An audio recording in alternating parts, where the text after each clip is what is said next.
es el periódico del aniversario, todas las portadas, ¿cuántas de esas no hizo? No hizo él. Josécho. Oye, pero tú y yo seguimos aquí platicando. Estamos invitados al programa del Chamuco y no llegan los chamucos. Impuntuales, es que nos están robando la marca de fábrica que traemos tú y yo, que somos los impuntuales Pues de sí. tradición. Ay, Pues sí. mira, yo creo que ya es muy tarde. Ya si no llegan, pues empecemos tú y yo el programa. Empecemos, Pues, bienvenidas, ahí está bienvenidos Tony, podemos al platicar con él. Chamuco. Mira, parece que están llegando. A ver, déjame ve a ver. Oye, pero es el colmo, abrirle la puerta a los anfitriones. A ver, si son bueno, y además impacientes. estos. ¿Sí? ¡Ah!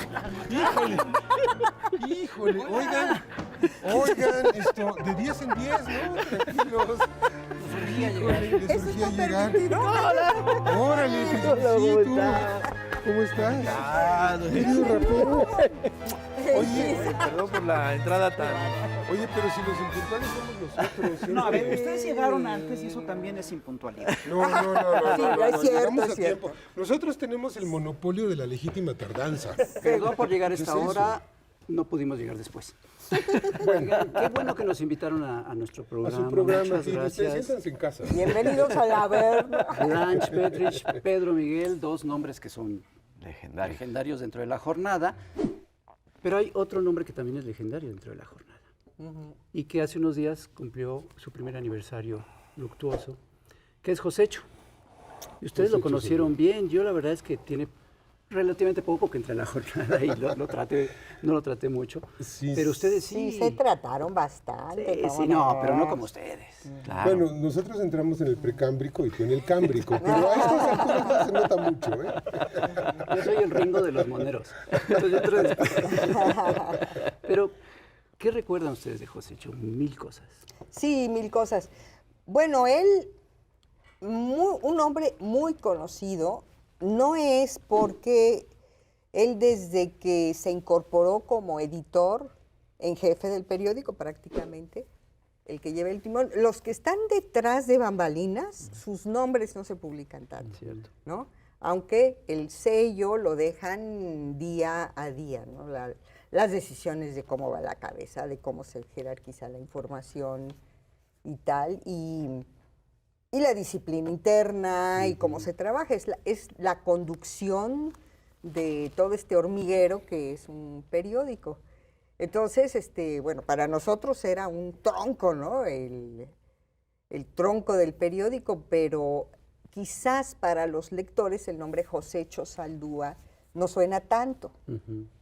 Pero, ¿qué cosas recuerdas tú de Josécho? ¿Cómo era él? Era un personaje Era un complicado. personaje que era tremendamente disciplinado, era tremendamente riguroso y era tremendamente solidario. Una cosa que yo recuerdo, pues para empezar por el final de su velorio, pues fui a su velorio allí por Coajimalpa y pues aparte del dolor estaba yo sintiendo una incomodidad muy difícil de explicar. Y aparte, bueno, del rechazo a la muerte y de la consternación por la muerte de un compañero, necesitaba yo salir de ahí y no entendía por qué, hasta que de pronto caí en la cuenta de que tenía que estar en mi casa ya, porque me iba a llamar Josécho para decirme, tu texto, ¿dónde está tu texto? Claro. De hecho, los reporteros se fueron corriendo. Sí. ¿No? Un hombre muy disciplinado, Sí. con, digamos, además una personalidad relajienta, relajada, pero con una disciplina de hierro y con una solidaridad, ¿no? Es decir, cuando había una compañera, un compañero en dificultades o en problemas, Josécho se movía y Josécho salía por delante. Creo que... Una cosa que se suele olvidar es que al final de cuentas un periódico pues conforma una inteligencia colectiva, ¿no? Y una de las cosas que permiten que y las inteligencias colectivas suelen ser caóticas y suelen ser dispersas y suelen ser peleoneras. ¿Qué tan importante es tener a una figura que centre a la redacción? Es que la jornada siempre la hemos tenido. Al principio Cuando tú ves esos nombres redonditos, 38, es la mitad 38 de nuestras... años. 38 años, que es lo que acaba de cumplir el periódico, es la mitad de nuestras vidas prácticamente. Más, una tercera parte de la vida de muchos. Yo entré cuando tenía 2 años. Tengo 40. Entonces más de la mitad. Casi toda mi vida. La totalidad. Que por cierto, Josecho es fundador, aunque estaba como corresponsal en Nicaragua. Mandaba por Telex sus adhesiones al periódico y sus firmas. ¡Por Telex! Fue el primer corresponsal que mandó por módem. Sí. Ah, sí. El primero, porque sí, Payán estaba muy interesado en que encontráramos una forma eficiente de transmisión. Por Tandy. Y compramos Esos- una Standy Radio Shack, que tenían una pantallita como de calculadora con 3 renglones o 4 renglones. Verdecitas. Y el primero que se animó, y no solo que se animó, que exigió que se le diera uno de esos equipos fue Josecho, ¿Estando en Nicaragua? estando en Nicaragua. Y entonces empezó a mandar sus notas de módem a módem y yo lo cachaba en la computadora, pero cuando hablamos de módem no crean que es un cable coaxial o inalámbrico, no. Había que destripar el teléfono y con unos caimancitos, Sí. claro, conectar la Ah, computadora. y la cajita de estos, sí es cierto. Sí, y entonces... Había que esperar. viajar con desarmador. De plano. Sí, Porque claro. o a veces arrancar la cabecera de la cama del hotel porque atrás estaba la estaba cosa. la cosa. Sí, Yo lo sí, hice. sí. Y Josecho era un tipo muy audaz y además le gustaba como esto, entonces las primeras notas de corresponsalía que recibimos por módem, por vía digital, es decir, que nos ahorraron el trabajo de captura, fueron las de Josecho, los despachos de Josecho desde Nicaragua. Pero sí era muy estricto, ¿no? Yo recuerdo una vez no salió mi cartón. Yo dije, ¿qué pasó? Entonces le hablé por teléfono el otro día. Me dice, ¿qué pasó, tocayo? ¿Quieres saber por qué no salió tu cartón? Sí. Lo enviaste tarde. Muchos lo odiaron, mucha gente querida lo odió y lo acusó de censura. No, Porque pero era- de repente sí, no te sí, publicaba sí. y no te publicaba porque te pasaste 7 minutos Sí, de la sí, hora sí. límite. Era como un capitán de barco, ¿no? Pues sí, Exacto. pero también hay que recordar que para Josecho el buen humor era una doctrina de trabajo también, ¿no? O sea, las risotadas que salían todos los días de la sala de juntas, y era medicinal, era como la energía con la que salían después todos los editores. Pero lo de la puntualidad y lo estricto es que nos hacía, mira, nada más a la hora que llegan a su programa. Es que Hay no que estaba jalar- Josecho aquí. Uy, no te quiero ni contar. ¿Puedo Eso, decir? hacía mucha falta que jalaran las riendas. Sí. Si no, que se va atrasando la edición, Sí. no llegan a tiempo a Bucareli los periódicos y luego no llegan a los puestos. ¿Puedo citar la divisa de Josecho y el eslogan en materia de humor? Ah, sí, Decía, es buenísimo. tal vez lo censuren, más vale buen humor que en los cojones un tumor. Es lo que decía su papá. Decía él, así decía mi papá. Era un sello saldúa ese.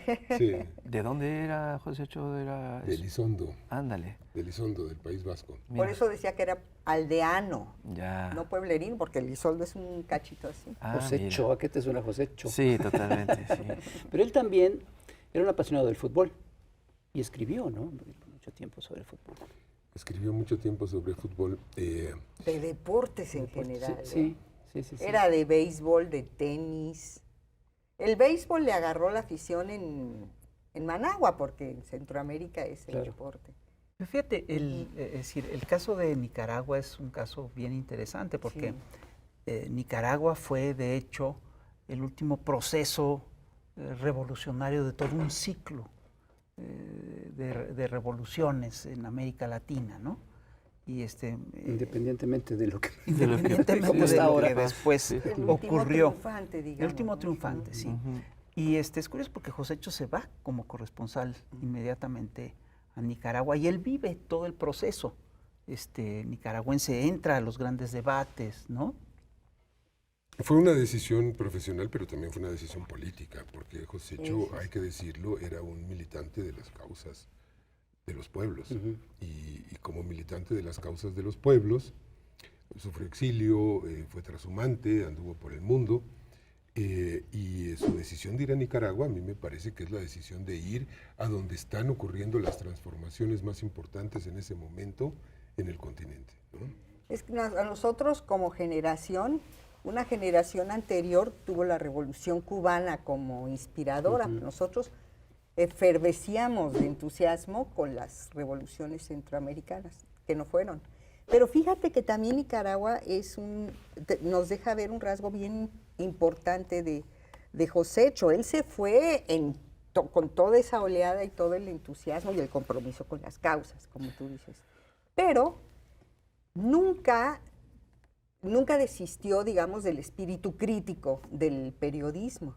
Entonces ya hacia el 89, cuando son las elecciones presidenciales en las que perdió Daniel Ortega, y donde ya había muchos rasgos de corrupción del proceso sandinista, Josécho tenía este talante crítico y decía, va a ganar Violeta Chamorro, va a perder el sandinismo por esto y por esto y por esto. ¿No? En las noches previas a la elección con Toño Turoki, nos daba unos sermones así de que teníamos que ser objetivos y ver la realidad. No tenía claro, no le ganaba la militancia. Exacto, no se la ganaba. Yo creo que más que crítico, era un hombre guiado por la verdad en todo momento. Y de eso vamos a seguir hablando, de la verdad y de la militancia de las causas del pueblo con el periodismo. Yo creo que es un temazo. Y vamos a hablar de eso en el siguiente bloque, porque vamos a un corte comercial, no sin antes saber a un pelón de lentes que es el trovador transgénero. No, el otro. Bueno, pero si se van a ir, regresan a tiempo. Ahorita regresamos, sí, ahorita regresamos. No se vayan, regresamos.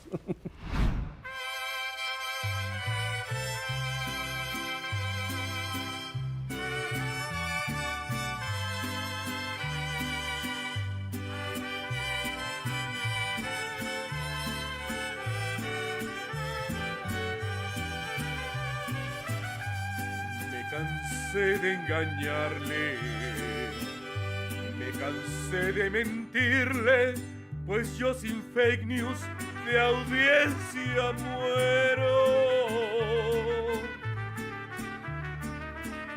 Ya no quiso escucharme, si sus labios se abrieron fue pa' decirme ya no te creo. Sentí que mi rating se perdía en un abismo profundo y negro como mi suerte. Mis mentiras no cuido, fue lo peor que un marisco. Y esos cables me cachis que han desmentido me hicieron llorar.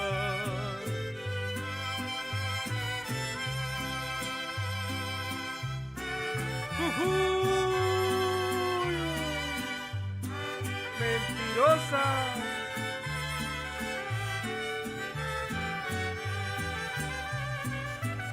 Me cansé de engañarle, con el llanto en los ojos alcé mi nota y volé con ella.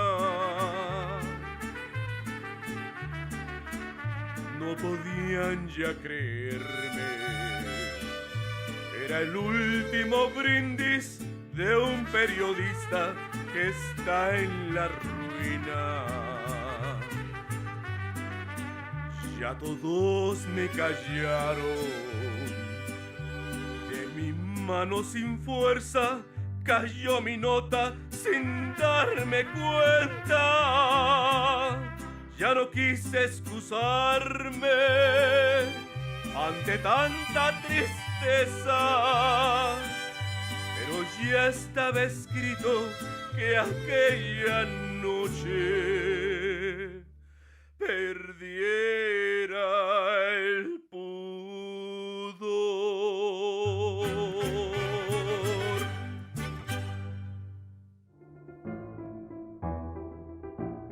Y ya estamos aquí de vuelta en Echemuco TV y estamos con nada más y nada menos que con Blanche Petrich y con Pedro Miguel, dos figurones de la jornada del periodismo mexicano. Y ya hace rato estabas hablando de un tema que a mí me parece relevante, sobre todo en México, en una época en donde el neoliberalismo Y vaya que hizo batalla y que también usó periodismo, periodistas, entrecomillados. El papel de la jornada en los movimientos sociales, con el periodismo combativo, comprometido con las causas del pueblo. ¿Qué pueden contarnos sobre este asunto? Rapidito, imagínate México de las últimas 3 décadas sin el periódico, sin la jornada, quiero decir. Habría un hueco de información, una oscuridad tremenda y muchos silencios que no hay porque estuvimos ahí, y abriendo brecha también. Costó trabajo. Fue el medio que enfrentó al régimen neoliberal y acompañó las causas de la gente, de la sociedad, ¿no? Desde el principio. Es correcto. Pues de hecho es un periódico que continúa pues una tradición muy vieja de México, que es el del periodismo de compromiso, el periodismo activista, el periodismo de militantes, ¿no? Pablo González Casanova decía una cosa preciosa. Una vez que se estaban burlando de mí por la jornada y no sé qué, estaba a mi lado, dice, es que ella es una periodista con ideas. Está bonito, ¿no? Ay, sí. Padrísimo. ¿Y Pero que es te lo diga curioso, don Pablo? Porque además como todos estos actores que luego han sido tan críticos de la jornada, pues los vemos y pues no se puede decir que no tengan ellos una postura política o un compromiso político. Bueno, a veces no es político el compromiso, a veces Siempre. es económico. Económico-político. Económico A ver, político. mira, no se puede hacer periodismo sin una ideología, sin una postura ideológica, política y una visión del mundo. Una escoba puede no tener ideología. Un medio informativo no puede prescindir de ella porque ¿cómo armas una primera plana? ¿Cómo decides qué es lo más importante que ocurrió? Pues con base en tu visión del mundo. ¿Cómo entiendes Y al con tus mundo? prioridades y cómo entiendes al mundo. ¿Cómo armas un noticiero, un programa? ¿Qué tema escoges? Pues, ¿qué es lo más importante para ti, para tu ideología? Que ayer hubo una pelea de box o que hubo tal asunto en la Cámara o que pasó tal cosa en la ONU. Bueno, pues eso depende de cómo ves al mundo. Entonces hay 2 clases de periodismo. El periodismo hipócrita, que dice no tener ideología y que se arroga el adjetivo de objetivo, Que no lo son. que no lo son, que es absolutamente falso. Y hay un periodismo que es un ejercicio de honestidad que dice yo veo el mundo de esta manera. Y desde esta manera les voy a informar. Y Ahorita curiosamente ahorita me este es más acordé. objetivo que el otro, ¿no? No hay objetividad, Fis. No, yo creo que sí la hay. Hay veracidad. Bueno, eso. No hay objetividad. Ajá. Objetividad Hay no la hay. apego a la verdad. Pero ahorita me estoy acordando de cómo lo definía Josécho, que cuando decía, los que dicen que no tienen ideología, esa es una ideología. Sí, claro, por supuesto. Era Sí, la- porque ahorita que hablaste de primeras planas, hay medios cuya primera plana, hay medios que se dicen objetivos y la primera plana, estoy pensando en el Reforma, es clarísima su postura, que es una postura además antiperiodística, decidieron no hacer periodismo. Así es. No, Así es. pero además, espérate, hemos visto últimamente a periódicos y periodistas que entran a lógicas de golpe de Estado, que entran a lógicas de lawfare, que entran a lógicas de guerra jurídica, que se comprometen por causas que son verdaderamente horribles, ¿no? Que no les preocupa hacer daño. Tú tuviste un debate con Riva Palacio hace unos años, ¿no? Pero muchísimos, A ver, muchísimos. cuéntanos. Bueno, no me acuerdo ni siquiera dónde, pero no fue aquí en la ciudad, fue en otro lado. En Morelia, creo. Y entonces, como siempre, atacar a la jornada y decía, es que es un periódico militante. Y yo le dije, pues sí, nosotros sí militamos a favor de nuestros principios, que por cierto son muy explícitos en el número 1 de la jornada. Hace 38 años se publicaron, ¿no? Las causas de los pueblos, estos 10 principios, y mantener esa militancia, entre comillas, este compromiso, esta postura editorial, vaya que nos ha costado trabajo. Hombre, qué cosa, ¿o no, Pedro? ¿Qué tal? Pues es que en las páginas de la Es jornada, muy difícil 38 años y ser consecuentes. pues ahí se empezó a hablar de comunidades indígenas, de pueblos claro. originarios, de las luchas de las mujeres, De las defensa de luchas derechos las humanos. minorías, de derechos humanos. De la diversidad sexual también, Así es, ¿no? ¿no? Ha sido un Esto no tema existía, estaba borrado. Y estaban borrados los sindicatos independientes, y estaban borrados los movimientos campesinos, y estaba... Esto empezó... Pues todas las luchas sociales. Todas las Y luchas sociales, La exacto. jornada acompañó al movimiento cardenista, al movimiento zapatista. El movimiento estudiantil El movimiento de estudiantil, 1984-85 fue el primer movimiento. Y 99. Y 99, pero el de 85-86 es el primer movimiento que la jornada le da cobertura, no con objetividad, con veracidad, y es el único medio en México que habla de eso, porque la primera vez que se llena el Zócalo desde el 68 con una manifestación opositora, que fue el CEU el que lo llenó, al día siguiente todos los otros medios salieron con la nota de se manifiestan en el Zócalo drogadictos, lesbianas y costureras. No sé por qué se les ocurrió eso, pero todos decían en el mismo orden eso. El 20, se los juro. Y la jornada, su portada fue primera manifestación en el Zócalo, o masiva en el Zócalo desde el 68. Oye, ahorita el Fisgón comentó algo muy interesante, que es estos medios que deciden incluso sumarse pues, a tácticas golpistas y de lawfare. Y esta semana, bueno, la semana pasada, vimos un caso que me parece que es exactamente eso que acabas de nombrar, y fue esta exhibición de supuestos cables de la Embajada de Estados Unidos, que además son falsos, y tú, Pedro, pues tú eres experto en cables. Bueno, sí, las dos son expertos. Instalamos unos cables. Bueno, Blanche y yo trabajamos los cables del Departamento de Estado que nos entregó Julian Assange en 2011, en enero de 2011. 11. Sí, en 2010 fueron las primeras grandes revelaciones, los papeles de Irak y de Afganistán, y en enero de 2011 nos entregan la parte de México de los cables del Departamento de Estado. Fueron 4.900 y tantos cables que hubo que revisar. ¿Tú quieres contar algo de eso? Bueno, sí, bueno, había un pequeño equipo, estábamos trabajando, fue una experiencia fascinante, pero volviendo al tema de Josecho, yo creo que también fue crucial la forma como él entendió que se debían publicar, ¿no?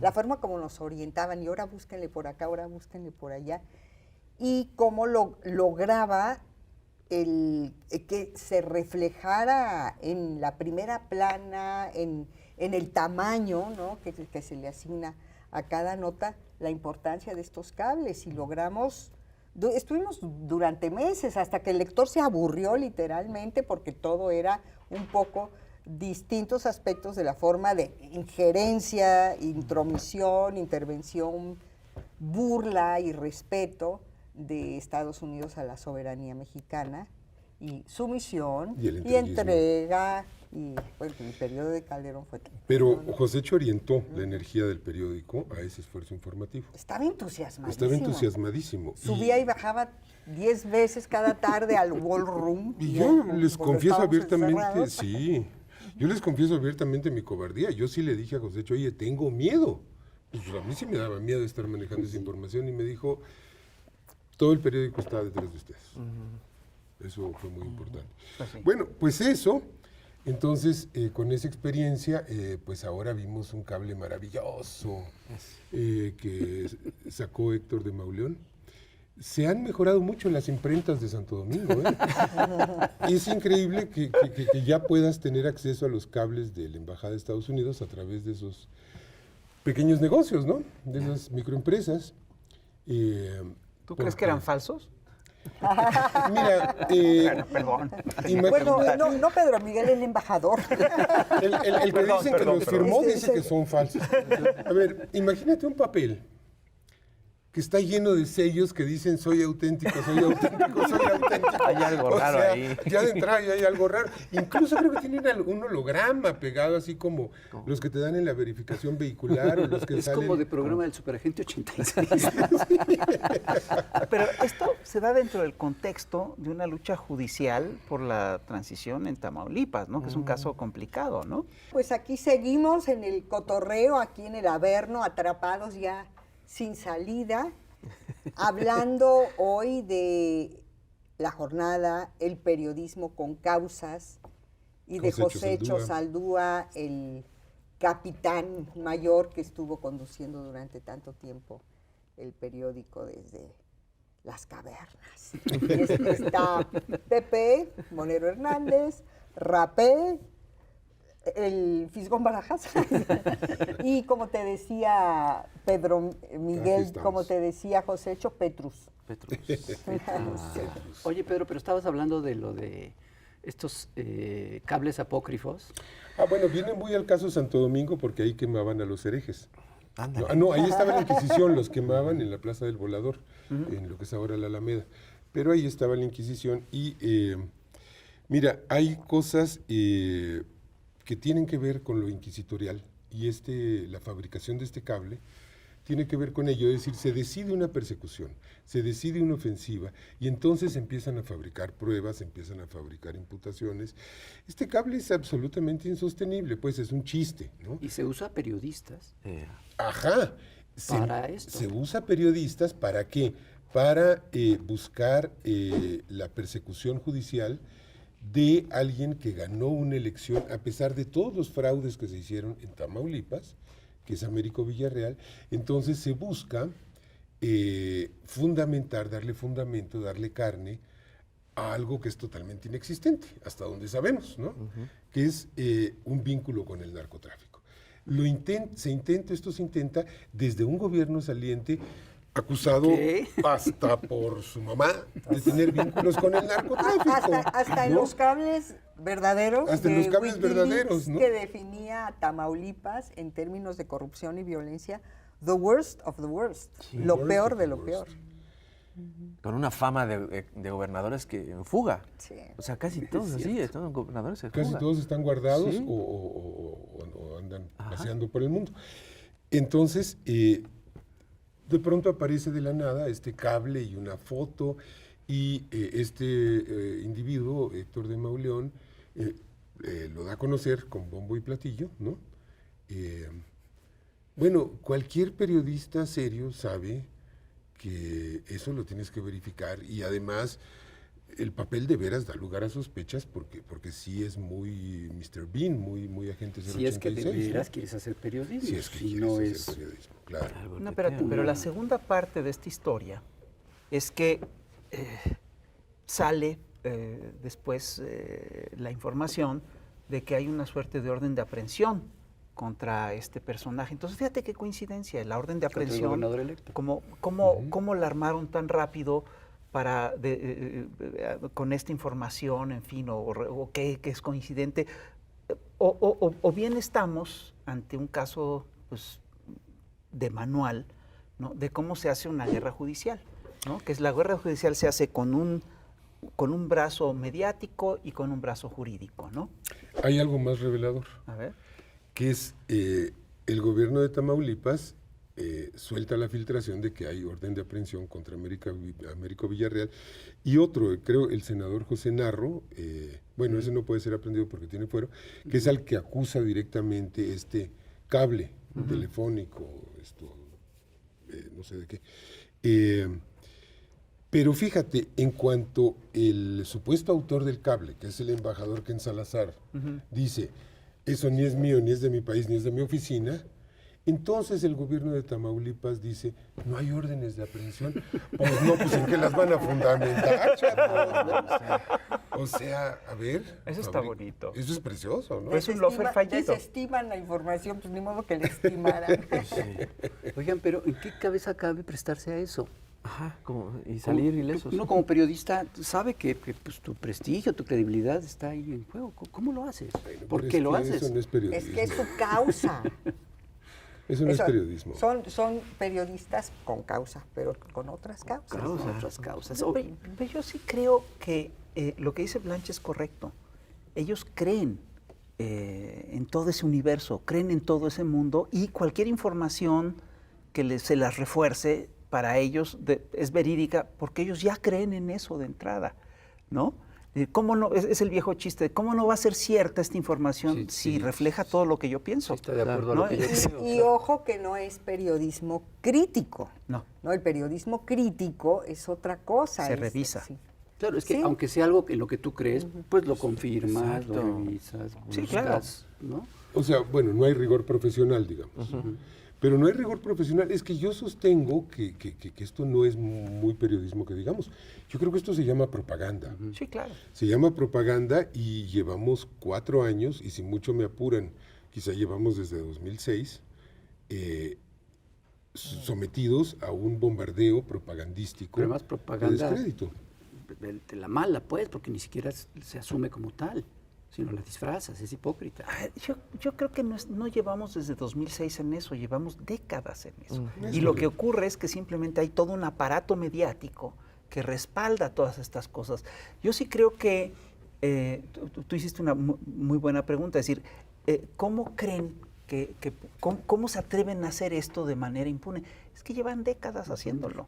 Y lo pueden hacer justamente porque tienen todo un aparato mediático que los respalda. Y es justamente la existencia de un periodismo crítico, de un periodismo de causas, la que pone en juego todo este aparato mediático. Ve lo que acaba de pasar en España, ¿no? Ujú, Tienen un claro. aparato mediático aceitadísimo, dicen unas mentiras absurdas, pero como las repiten 24 horas al día, la gente se las acaba tragando, creyendo.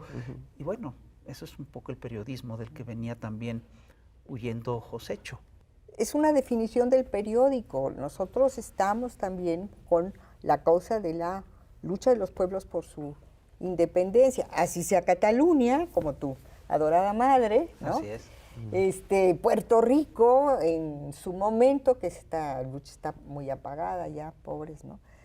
Palestina. no sé, Palestina, La República el Árabe Sahara, Saharaui. Pues sí. No es un tema, el vasco, es todo, ¿no? Estuvimos con un país del que ya nadie se acuerda, porque ya no está peleando su independencia, porque ya la consiguió, que es Timor Oriental. Estuvimos informando de algo tan remoto como es Timor Oriental. La jornada estuvo orientando eso. Y también Informando. con la apuesta por los procesos de salida política de los conflictos armados, ¿no? Sí, las salidas pacíficas, Sí. ¿no? Y lo difícil que es luego encontrar estas salidas Los pacíficas. caminos diplomáticos. Y lo atacadas que son estas salidas pacíficas, ¿no? Porque todo- Eso también fue como nuestra especialidad de la casa en las negociaciones de paz del Salvador, de Guatemala, De Nicaragua. de Nicaragua, José Cho cubriendo De Colombia. desde allá, y en la de Colombia, que es ejemplar. Oigan, la jornada acaba de cumplir 38 años y el mundo es un poco distinto a como era hace 38 años y ha pasado muchísimas cosas y hay una serie de actores nuevos, pues las redes sociales, el internet, las plataformas, los periódicos en línea. ¿Cómo es el nuevo periodismo ahora? ¿Y cómo está la jornada frente a este nuevo periodismo, frente a todos estos nuevos actores? Y frente a estas cosas como lo que vimos de Mauleón y demás, en fin, ¿cómo se ve ahora el tipo de periodismo que hace la jornada, que ha hecho la jornada? ¿Cómo lo ven ustedes? Mira, yo diría que la jornada fue punta de lanza en su momento con la jornada online, ¿no? Fue el primero o el segundo, creo. Según yo, el primer diario creo en que internet. Y después los ritmos han sido diferentes. Ahorita para nada somos vanguardia en las formas de expresarnos a través de las nuevas plataformas. Yo creo que ahí nos falta caminar un poco más rápido. Pero, y también es una cosa que yo compartía mucho con Josécho, que hay las reglas del viejo periodismo, siglo XX, las viejas reglas sobre la forma como contar y profundizar en los temas con un espíritu crítico independiente, apegado a la verdad, pero sin comprarte la etiqueta de objetividad que simplemente te hace instrumento de otros objetivos, sigue siendo como el valor y el principio básico del buen periodismo, independientemente de las plataformas en las que se expresa. Y desde luego, eso no quita que tengamos que reconocemos y nos esforzamos mucho por hacerlo, que hay otras formas de expresarse, otros lenguajes, otra forma de escribir, otros ritmos. Otras también. dinámicas. Otras dinámicas, ritmos. sí. Nos tenemos que hacer multitask, aunque nos choque. Hay que evolucionar. Mira, hay un contenido y una ética que no cambia y principios que no pueden cambiar. No puedes contar mentiras. No puedes no ser riguroso. No puedes decir, ay, esto suena que sí y lo voy a soltar porque voy a ganar lectores, porque voy a ganar tráfico. Clics. Clics, ¿no? Likes. Pero desde luego yo creo que nos hace falta mucho evolucionar. Fuimos pioneros en Internet y no solo en Internet, bueno, pues fuimos de los primeros periódicos que se paginaron en una pantalla y no con cartones, ¿no? No cartones políticos. No cartones políticos. ¿Ves? Tú ni sabes que eran los cartones. No, se armaban galeras, pues, con cera de Campeche y todo eso, que suena tan medieval. Fuimos de los primeros. Y creo que tenemos un rezago en las formas. Creo que nos ha faltado, dicho de manera autocrítica, una reflexión sobre los lenguajes que se deben usar en esta nueva época, ¿no? Los formatos. Pero me parece que lo más importante es que los principios están intactos y los principios pues, son la base sobre la que se construye el medio, independientemente de su plataforma tecnológica, de sus modalidades, de todo esto, ¿no? Y yo agregaría o concluiría por mi parte con esto, o sea, no, este nuevo periodismo que se expresa rápido en todas las plataformas ultramoderno, perdón, pero no todo es buen periodismo. No. El hábito no hace el monje. Exacto. Sí, porque es fascinante. Yo les voy a confesar, o sea, cuando iba a la universidad, el poder llegar al kiosco y el primer periódico que uno buscaba era La Jornada, porque aparte lo bonito es que es doble portada, ¿no? Y si lo sigues encontrando en la síntesis y las fotografías barbarísimas que son de colección, o sea, hay portadas legendarias. Eso ni se diga. Era fascinante llegar a los periódicos murales. La cultura del cartón político se desarrolló en La Jornada. Que se replicaba en periódicos murales de escuelas, de trabajos, de mercados. La verdad, sí reconozco el papelón tremendo, gigantesco que ha tenido La Jornada y que ojalá que se pueda replicar en estas nuevas plataformas con ese mismo rigor y ética, porque las nuevas generaciones no tienen la menor idea de cómo se conforman con dosis, ¿no? Con cuentagotas de información y no se... Y son muy vulnerables a la mentira. Sí. Entonces, ir buscando la forma de que un periódico como este se acerque a las nuevas generaciones, sí se haga sin caer en la banalidad, sí, ¿no? Exacto. Del clickbait. Exacto. Hay dos riesgos terribles, ¿no? Que son la arrogancia y el buscar el protagonismo, olvidarse de que uno hace la noticia y uno no es la noticia. Ese es uno. Y el otro son los intereses económicos inconfesables, pero inocultables, ¿no? Exacto. Yo creo que los medios, es decir, las nuevas plataformas de comunicación, sí implican un riesgo, porque esta velocidad obviamente es enemiga de la reflexión. Y lo que hacen justamente las redacciones, con todos sus equipos, es justamente hacer eso, reflexionar, revisar la información, revisar la noticia, etc. Yo estoy convencido de que durante mucho tiempo las grandes exclusivas de La Jornada eran las informaciones que otros medios decidían no publicar. ¿no? Pero eran cosas que ocurrían en la calle y los otros medios simplemente decían no publicarlas. Sigue pasando. Sí, pues sigue pasando, ¿no? Y con mucha frecuencia estas informaciones que sí se publicaban en La Jornada y no en otros medios tenían que ver con las causas, ¿no? Es decir, eran causas que eran sociales, que eran populares, tal, pero que afectaban o podían afectar intereses específicos. Entonces los grupos de interés las ocultaban y pues por eso sí es importante tener una redacción que reflexione, que revise la información y que se atreva a publicar estas cosas. Y por eso yo sí creo que el debate sobre la objetividad sí es importante. Pero la objetividad fíjate, sí existe, pero no es lo que ellos dicen. Otro rasgo distintivo de La Jornada es el inverso. Sí. No publicar cosas que todo el mundo anda publicando. Claro. A lo güey. Ándale. Esto es bien importante. A lo güey. Sí, porque, a ver, y en esto Josécho era fundamental, ¿eh? En eso una- Josécho lo manejaba. en una contención, no va, una contención de decir, a ver, tienes una responsabilidad al publicar. Claro. Esto que malamente se entiende como autocensura, pues es un elemento indispensable Es un de cualquier criterio ejercicio editorial. periodístico, es criterio editorial. ¿Cómo vas a ser tan irresponsable de que te llegó un email o un mensaje de WhatsApp, lo das por bueno y lo avientas. Pues claro que no. Y aquí Josécho fue muy clave en contenernos a todos. Ese Que tema ya luego- lo tocamos, el de Héctor de Mauleón ya lo pasamos. Perdón. Luego nos decía, a ver, ¿para qué vamos a publicar esto? ¿Cuál es el sentido? ¿Tiene fundamento? ¿Ya lo investigaste?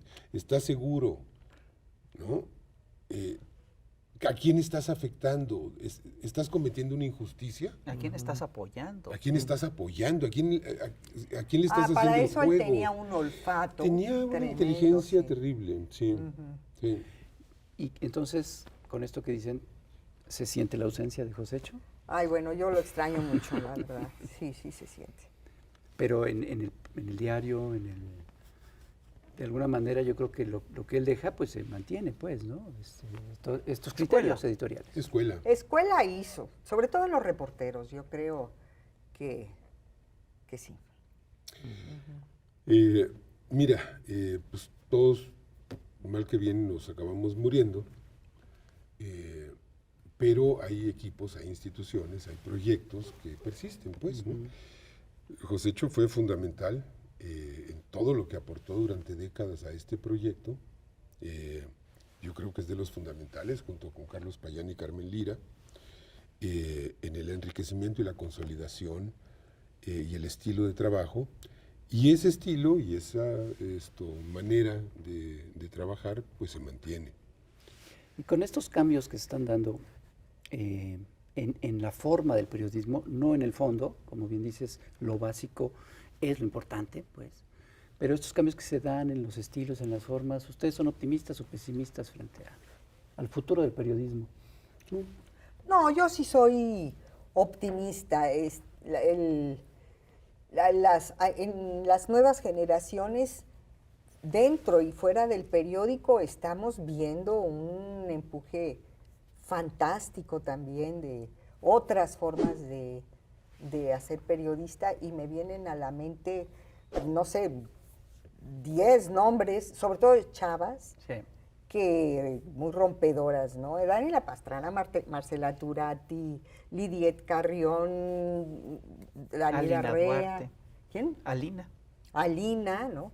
Son un empuje tremendo en Además son como el las demonio de formas. Tasmania, ¿no? En las nuevas formas de contar, por ejemplo, en el apego a los principios de solidaridad, de búsqueda de los derechos humanos, de denunciar las injusticias, de encabronarte por las injusticias, pero también en algunas de ellas es algo muy padre, porque la responsabilidad de la docencia y la pedagogía sobre estas formas, ¿no? Entonces hay una de foros y de talleres y de discusiones y de tertulias todo el tiempo que yo creo que sí están generando. A mí estas chavas, a mí me inspiran de veras. No hay riesgo de que la inmediatez le gane. Y en el mismo periódico hay unos chavos que de veras están muy como esponjitas con la pila Sí. puesta. Yo soy pesioptimista.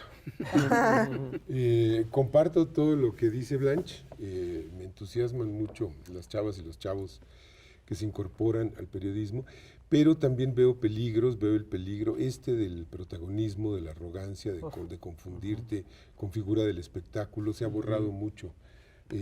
Por ejemplo, la imagen del youtuber contribuye mucho a borrar la diferencia entre un periodista y una star, ¿no? Aficionado. Un showman. Un showman o showwoman, por un lado. Y por el otro lado, los poderes fácticos en el periodismo hoy son inconmensurablemente superiores. Es decir, démonos cuenta. Y también van muy rápido, ¿no? Pues También sí, están pero un analfabeto funcional como Mark Zuckerberg tiene el poder de decir que publicas y que no. Eso es gravísimo. ¿Te imaginas? Ese tiene en sus manos el control de lo que dices y lo que no. Por ejemplo, se le ocurrió que los pezones no existen, ¿no? Bueno, los de hombres existen, y los de mujer no, ¿no? Pero si haces un close-up y no se distingue, estás en un problema. Es decir, son unas cosas muy delirantes. Twitter, ¿no? ¿Quién decide esto? ¿Por qué sí? ¿Por qué no? Porque es claro que se necesita contención y se necesita censura, sí. Claro que se necesita censura. Pues si estás amenazando de muerte a alguien, eso hay que censurarlo. Punto. ¿No? Bueno, se podría decir que eso no es censura. O que no es censura. Bueno, a ver, es quitar algo Sí, sí, que sí. está dicho y decir esto no lo puedes Se decir. necesita criterio editorial. Criterio Es decir, editorial, más que ¿no? hablar de Se necesita censura. criterio. Se necesita criterio. Necesita criterio, bueno. Pero, Apego a la verdad, volvemos al Sí, sí, sí. sinónimo del objetivo. pero en manos de quién se ejerce el criterio, o en garras de quién, o en pezuñas de quién se ejerce el criterio. Sí, porque puede decir, bueno, ¿y quién decide qué es la verdad y qué no es la verdad? Exacto. Me gustó la imagen. ¿En pezuñas de quién? Y aquí lo que importa es cómo puedes documentar, qué tan documentado está un hecho. Ese es el tema, ¿no? Sí, claro. ¿Qué exacto. tan documentado está Eso es un lo que, hecho? ¿Qué tan eso es lo que factible? define qué es verdad y qué no es verdad. Si no lo sustentas, si sacas un cable ahí de Santo Domingo, pues bueno. Ahorita me están haciendo pensar también en que esta tareita del criterio de aplicar los filtros, etcétera, muchos creen que es muy fácil. El periodismo es fácil. Ay, yo también voy a ser periodista. Es complicadísimo. Necesitas un chorro de conocimiento, una serie de habilidades, que tienes que desarrollar durante el tiempo, es decir, experiencia. Cultura general. Sí. Ética. Sí, pero lo que hace ver que el periodismo es fácil son las redes sociales, Exacto. que prácticamente democratizaron Algunos aspectos el del micrófono. nuevo La expresión, periodismo. sí. ¿no? democratizaron la expresión, ¿no? Y yo creo que esto es lo que eso te explica que haya tanta gente nueva, pero también te explica que esta gente nueva necesite No se efectivamente profesionaliza. Formación. formación. Sí, y no es mamonería, pero No, miren, se tienen que pensar profesionalizar para que- ser creíble. Pensar que porque tú abres una cuenta en Twitter o en Facebook o en Instagram eres periodista es como pensar que te compras un bisturí y eres cirujana o cirujano. No es así. Hay que estudiarle, hay que formarse, hay que Sí, aprender claro, cosas. es un oficio. Es un Es un oficio. oficio. A fuego lento. Y además Sí. puede ser un oficio muy delicado, porque una información mal planteada puede generar problemas sociales severos. Y hay una cosa que además es muy curiosa, la gente con mucha frecuencia confunde, digamos, sus sentimientos, sus afectos con información. Y no es así. Así es. Poder distinguir lo que es una cosa afectiva de lo que es información es parte del ejercicio periodístico, ¿no? Teléfono. Totalmente. ¿Estás esperando una llamada? No, a ver, espera, ¿quién es? A ver. Bueno. Es Josécho. No, Tocayo. Oye, es que yo ya tengo que entregar. Sí, sí, ahorita, ¿ya es hora? ¿Tienen que tú también tienes que mandar Ahorita ahorita le le llama mandamos Pedro el que te cartón. manda su columna. Yo ahorita te mando mi cartón. Yo también. Híjole. Y el Facebook también, lo publicas, no seas cabrón. Órale, ahí. Bueno, pues ya tienen que irse, muchachos, así que ya se acabó el programa. A chambear. Oigan, No, pues Josécho nos bajó a la realidad. muchísimas nos gracias. tiene con los pies bien puestos En la en la tierra. tierra, por suerte. Muchas gracias. Muchas Lo gracias a extrañamos ustedes. como extrañamos aquí a Tony. Sí, hombre. Tony, sí. Y ahorita le Otro voy a jornalero, decir otro gracias, figurón. a Toño. Pero le hubieras Gracias. mandado un abrazo a Toño de una vez Ah, con sí. Josécho. Pues muchas gracias por estar aquí, fue súper interesante toda la plática. No, gracias a ustedes. Y pues no, hombre. esto es lo importante, el compromiso con la verdad. Sí. Muchas gracias a ustedes. El café estaba suavecito, delicioso. Tan suavecito que era. Bueno, pues cuídense mucho. Señoras y señores, ya sabe, otro programa para compartir y comentarlo. No nada más se queden en eso. Así que cuídense mucho, nos vemos a la próxima. Y todavía tenemos número de septiembre. Estamos en septiembre, ¿verdad? No, ya Todavía. no. Septiembre. Empieza octubre. Nos vemos. Cuídense, nos vemos. Bye. Bye.